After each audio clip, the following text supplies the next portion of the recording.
So good morning guys, Bill's back on the mighty Royal Enfield Himalaya. I've been neglecting the wee bike for a while. None of the guys for Love Big Bikes seem to be out today, so I thought let's get the old girl back out and go for a wee play.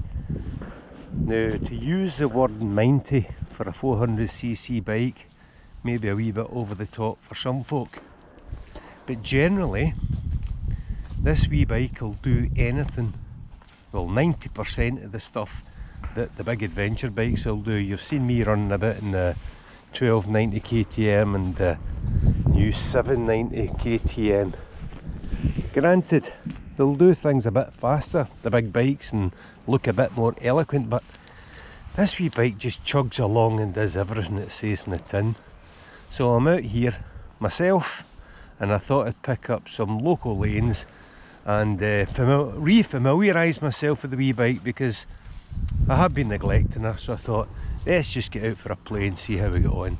So I'm just going to head up some lanes here and see if there's anybody out on them. So let's get the helmet on then and get out for a wee play in the girl.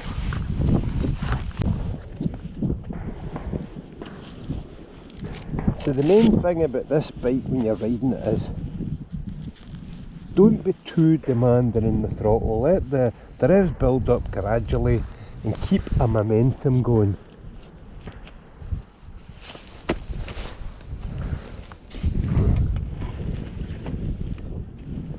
Morning. Handy having a wee mirror. Right, let's get moving. So nice and easy, not trying to take any lap times. Let the build up the rev. Get flying along. Get the sail totally up for the loss.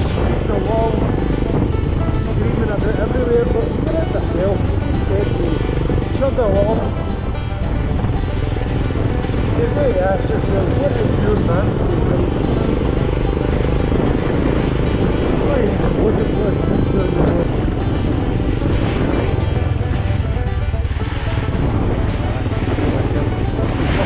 That's bad, isn't it? What do you mean that one?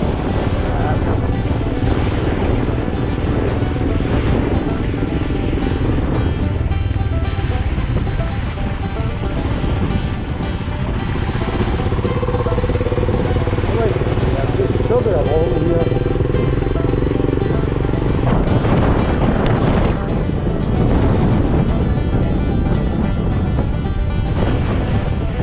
What is it flying out? Normally in the big KTM it's flying by them, trying to lift the first through.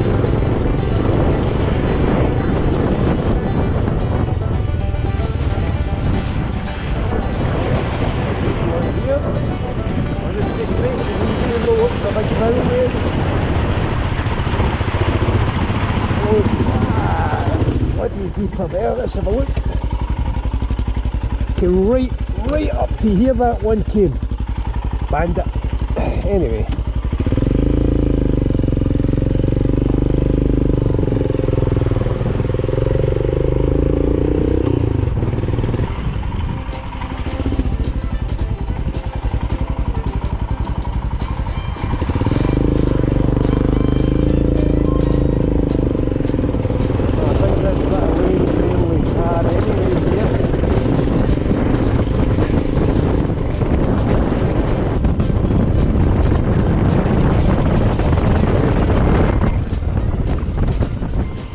Where would you like to go from here, Bill? I remember where I'm going here.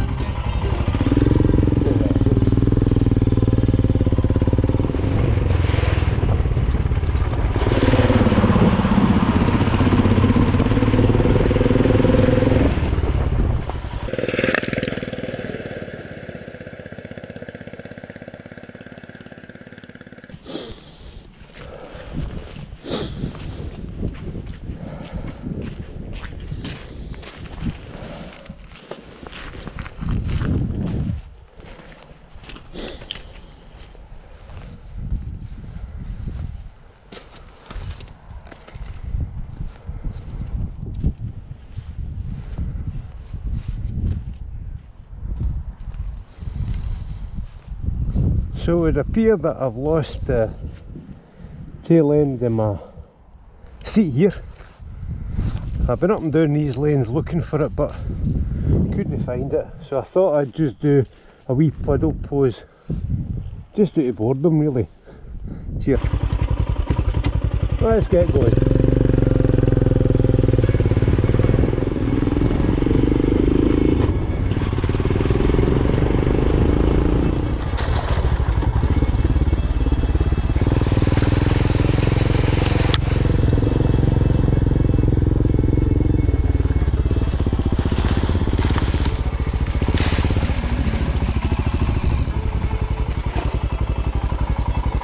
Let's have a look at the wheel of the day.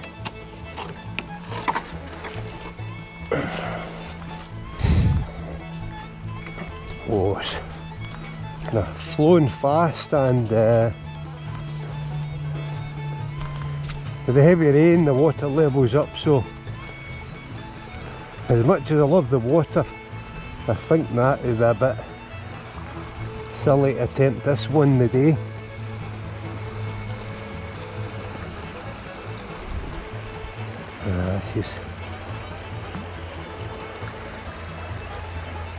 Normally you can see the rocks protruding down here, and then you're normally safe, but I don't see the rocks protruding there, so certainly a lot higher the water than what it normally is.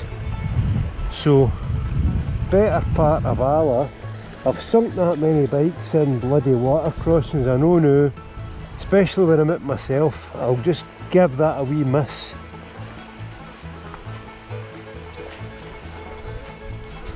Funny how it takes some folk a long time for the penny to drop and say enough's enough, I'm not doing that. I've always been one of the guys that have kept charging on, but I need to learn. I'm not getting any younger.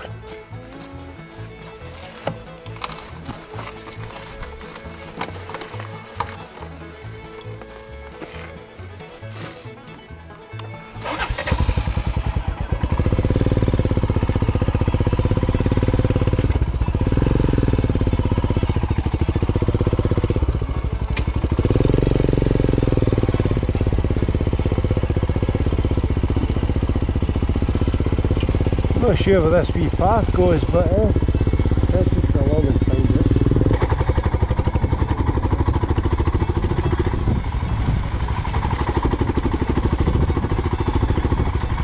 Oh, it's a bit skanky on the back here.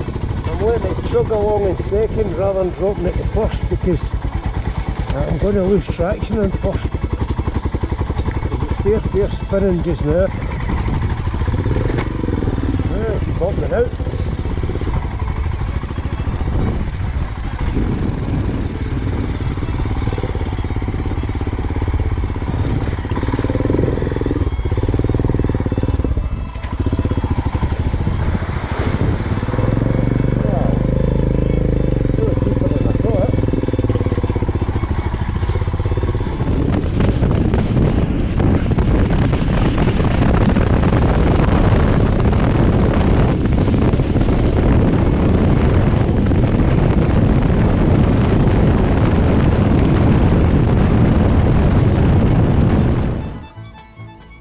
So what can I say?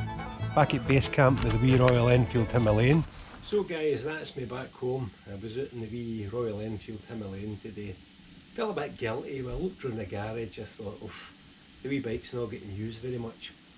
It's not done a lot of miles, it's done about 4,500 miles. It'll be 2 years old in January coming, 2020. And I thought, let's get the wee bike back out again. I've been too busy mucking about with these big KTMs. So I was out today, and I done some green laning, nice and light, nothing too hard or technical. I just had my normal motorcycle riding gear, and I had my motocross boots on, our body armour and all the usual palaver that I'm out with. And I was just playing up and down the green lanes, enjoying the wee bike. I think I've actually fell back in love with her again. So got her back home. I gave her a wee wash and a rub down, and I thought I would just check out and see how she is. So let's have a nosy at her again.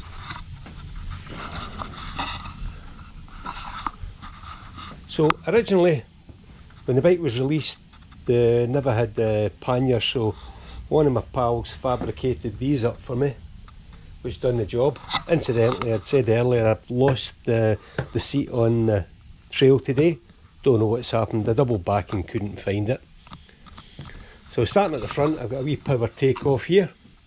Changed the bars. I bent the bars when I was down in Cumbria at Haggs Bank doing one of their off-road weekends, and I was in a rut and I dropped her, and the front wheel must have been down about 1.5 foot into the rut. Bike fell on its side, lifted it up with the bar and the bar bent. So these are reinforced here. They're off a wee Kawasaki 125 crosser or something like that. Obviously put the Acerbis guards on her. I picked up these nifty wee bags. They seem to be doing the job for putting light stuff in. I've had the indicators snapping, but you just tape them back on again. Screen in the high position. Originally I put a bit of vinyl in here because I didn't quite like the chrome. I've got the heavy duty sump guard for Cooper B, because she does kind of bottom out very easily. And when I first got the bike, the local dealer gave me this wee master cylinder guard that was off a wee Kawasaki as well. Put this fancy red rooster can on it when I first got her, thinking, whoa, we're going to get a bit more brake horsepower there. MD had seen the dyno run I done, and it was quite funny because it was down 1 brake horsepower. I think it was 21 brake horsepower at the back wheel on the standard can, and when I put this guy on it, it dropped to 20 brake horsepower at the back wheel. But hey ho, what can you do? Had a wee bit of bother with the clutch, stripped that back out, rubbed it down, lubed it up. Well, when I say lubed it up, let it sit in oil for 24 hours, put her back together. She was fine. I've done a lot of oil changes in her because I got her dropped in a river one day and I had to flush her out. There's videos on that. But generally, she's holding it fine. I put a wee bit of cheeky vinyl at the back here, just to protect the shock. And it's done the job. It's starting to blister now, but what are you expecting? What are you doing? Clean that up? Back wheels are a wee bit rusty now. Well, not the back wheels, the spokes are a little bit perished. The front ones are really good. You tend to get a lot of play here. So I take this off and I grease it up with heavy grease, and it holds a bit better. Obviously took the rubbers off here for grip off-road. And this is just your boots that perish this. I will replace it at some point. Probably this winter I'll pull the back end off and grease up the swinger arm, see how it's there. That's just my Optimate power lead that goes under the saddle, and because I'm old and lazy, I've got a power lead there for my heated vest. I got this Scott Oiler system on it. They put that on free because they were looking for a bike to have a template for the Enfield, because they hadn't put one on before, and it works fine, but I'll probably stop using it because I tend to just clean the bike when I come in, light lubricate with oil, and that seems to do the job. But like I say, these front spokes they're really holding it fine. So, pound for pound, brilliant value. Got these KTMs over here, cost a bloody fortune. This 790 costs a fortune as well.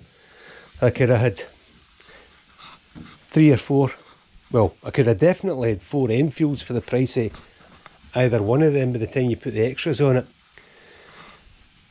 If you said to me, you're going to Africa or India tomorrow, you can only take one bike out the garage, as long as it's no high speed road work, this would be the guy I would take, definitely. Obviously if I'm going up a mountain track, I would rather have the wee Sherco. I've got the wee 65 Trials here. I bought that a long time ago, and I kind of tend to keep that as an ornament and ride it on a sunny day here and there, but that's probably the bike that got me into liking the Enfields, because I was away in India a number of years ago and done one of the tours there, and I just fell in love with the simplicity of them. But no, the wee bike's fine. It probably looks better condition on the camera than what it actually is, because I just tend to give everything a coat of light oil over it, so it makes it look a bit cleaner than what it actually is. But no, she's fine and she's doing the job really, really well. Like I say, I would much rather take this for reliability than that 790, which has just been a total bloody nightmare. But anyway, that's just my opinion. Hopefully other folk will have had a better experience than me with the 790, but the wee Enfield's really, really doing the job. Chuffed to bits with her. Like I say, I think I'm back in love with her all over again. So that's just a wee update, because I've not done many posts on the Enfields, guys. In a few years I've said, what's happened here? Oh, incidentally, I did have the problem with the steering headbands, and I done a wee video in that, and I cheated and just dropped it down and lubed it up and put it back in again. It's been fine since, but it's not a big deal if I need to put a set of headbands in it. I did notice a wee sweat in the cylinder head, but at the end of the day, that bike will go around the world even with the head gasket sweating. But no, generally delighted with the wee machine, and I'll just put I'll put a bag in the back there, I think, just to cover that up. Great stuff then. So that's build checking out. Cheers.